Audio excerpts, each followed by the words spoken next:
केंद्र सरकार ने भारतीय दंड संहिता, दंड प्रक्रिया सहित और भारतीय साक्ष्य अधिनियम में सुधार के लिए शुक्रवार को लोकसभा में 3 विधेयक पेश किए हैं।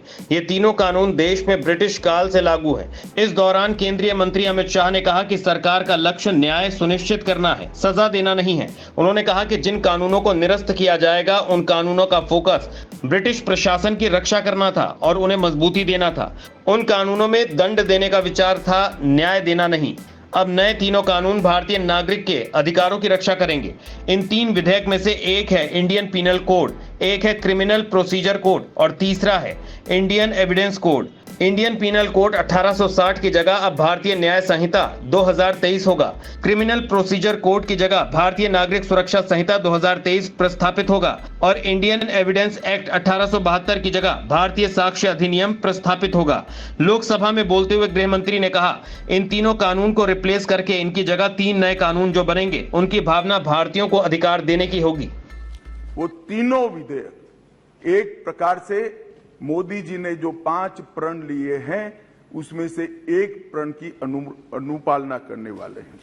माननीय अध्यक्ष, ये तीनों विधेयक दंड विधान प्रक्रिया, क्रिमिनल जस्टिस सिस्टम को बेसिक कानून, इसके लिए मूलभूत कानून ये 3 विधेयकों के अंदर है। एक है इंडियन पीनल कोड जो 1860 में बनाया गया, दूसरा है क्रिमिनल प्रोसीजर कोड जो 1898 में बनाया गया और तीसरा है इंडियन एविडेंस एक्ट जो 1872 में बनाया गया।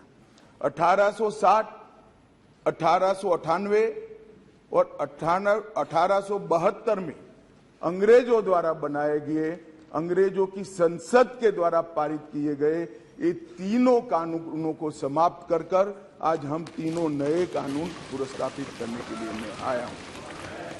इन कानूनों का उद्देश्य किसी को दंड देना नहीं होगा, इसका उद्देश्य होगा लोगों को न्याय देना। अमित शाह ने कहा कि 18 राज्यों, 6 केंद्र शासित प्रदेशों, भारत की सुप्रीम कोर्ट, 22 हाई कोर्ट, न्यायिक संस्थाओं, 142 सांसद और 270 विधायकों के अलावा जनता ने भी इन विधेयकों को लेकर सुझाव दिए हैं।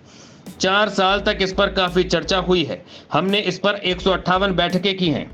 दाऊद इब्राहिम काफी समय से भगोड़ा है। अब हमने तय किया है कि सत्र न्यायालय के जज किसी व्यक्ति की अनुपस्थिति में भी केस चला सकती है और फैसला सुना सकती है। फिर चाहे वो दुनिया के किसी भी कोने में हो, उसे सजा से बचना हो तो भारत आए और केस लड़े। मान्यवर, एक बहुत बड़ा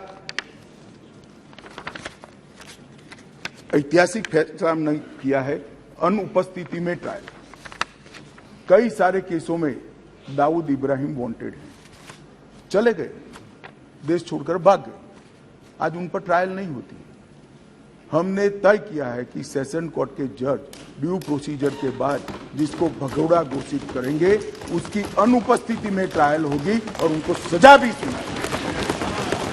दुनिया में वो कहीं पर भी छिपते सजा सुनाई जाए।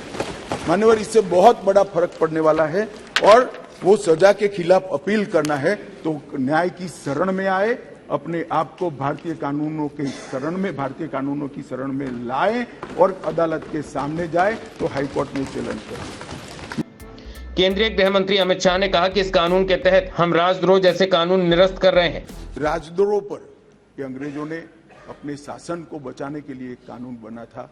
मैं इस सदन को कहना चाहता हूं, एक ऐतिहासिक निर्णय इस सरकार ने किया है। राजद्रोह को कंप्लीटली हम रिपील कर रहे हैं, कंप्लीटली। यहां लोकतंत्र है, सबको बोलने का अधिकार है। राजद्रोह को हम कंप्लीटली रिपील कर रहे हैं। इसकी जगह नया कानून आएगा। शाह ने कहा कि 1860 से 2023 तक देश की आपराधिक न्याय व्यवस्था अंग्रेजों के बनाए कानून से चल रहा था। अब इन 3 नए कानूनों से देश की आपराधिक न्याय व्यवस्था में बड़ा बदलाव आएगा। इस विधेयक के तहत हमने लक्ष्य तय किया है कि दोष सिद्धि की दर को 90% से ज्यादा किया जाएगा। अपराध स्थल पर फॉरेंसिक टीम का जाना अनिवार्य होगा। मान्यवर, एक कानून में हमने लक्ष्य रखा है कि दोष सिद्धि के प्रमाण को, कन्विक्शन रेशियो को 90% से ऊपर लेकर जाना है, ये हमारा लक्ष्य है।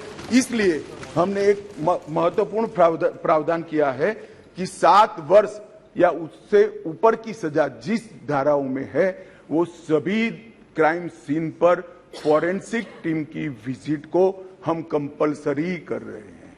नए विधेयक में भीड़ द्वारा पीट कर हत्या करने के मामले में संबंधित नए प्रावधान किए गए हैं। नाबालिग से दुष्कर्म जैसे मामलों में मौत की सजा का प्रावधान किया गया है। 18 वर्ष से कम आयु की बच्चियों के मामले में मृत्यु दंड का भी प्रावधान। मान्यवर, मॉब लिंचिंग का बड़ा शोर मचा है, हमने उसको केयरफुली करा है।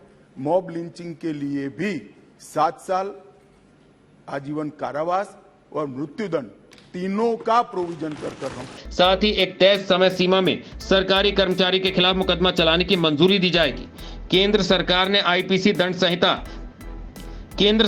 आईपीसी दंड प्रक्रिया संहिता और भारतीय सबूत कानून 1872 में संशोधन के लिए एक आपराधिक कानून संशोधन समिति का गठन किया है। इस समिति का प्रमुख दिल्ली स्थित नेशनल लॉ यूनिवर्सिटी के तत्कालीन vice chancellor doctor Ranbir Singh को बनाया गया है। राजसत्ता टीवी पर आपको मिलती है देश दुनिया से जुड़ी एक से बढ़कर एक खबरें। आप भी जुड़िए, हमारे चैनल को सब्सक्राइब करिए और बेल आइकॉन दबाना मत भूलिएगा